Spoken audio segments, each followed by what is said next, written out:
গানটা খাসমুরে তৈরি করার পরে একটা কথা বলতেই হবে যে সর্বপ্রথম আমরা তার মুখেই এটা শুনি, যার কারণে ওনার সম্মানটা এত বড় করে আল্লাহ পাক রাখছে। কারণ নবী তো উনি আরো বানাইছে, কিন্তু উনি ব্যক্তিগত ভাবেও যেটা করছে, একটা কথা খালি ভাইবা দেখেন, এতবার আল্লাহ তাকে দোস্ত বলে ডাকছে, সে কিন্তু একবারও তারে দোস্ত তো দোস্তরে দোস্তই করবে নাকি?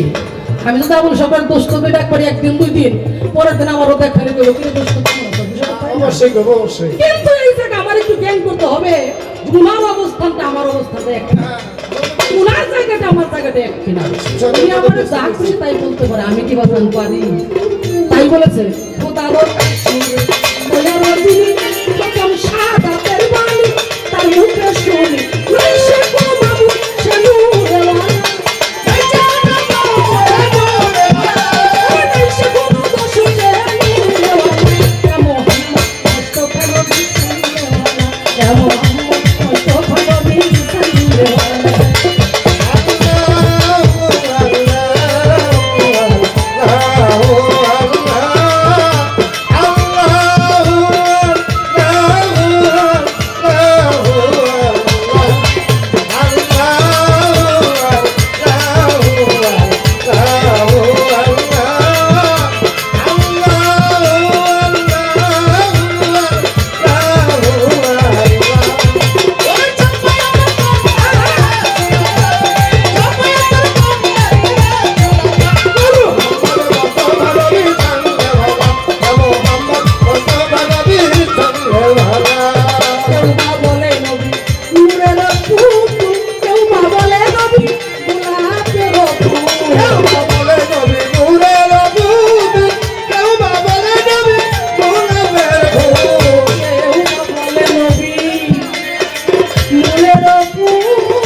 আমি করবো যেটা দলিলে বলে,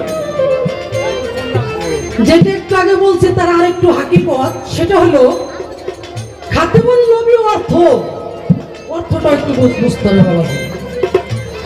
সমস্ত সৃষ্টির পরিসমাপ্ত করা, সমস্ত সৃষ্টির পরিসমাপ্ত করা আল্লাহ তার নবী মাধ্যমে দিন পূর্ণ করছে, ধর্মটাকে পূর্ণ করছে, মানুষের ঈমানটাকে পূর্ণ করছে। তার জন্য তাকে বলা হয় কি খাতামান নবী। এটা শেষ করলাম কে, এরপরে যত এই এর মধ্যে না ঢোকা লাগে। আশা করি আমার বাবাজি বুঝতে পারছে।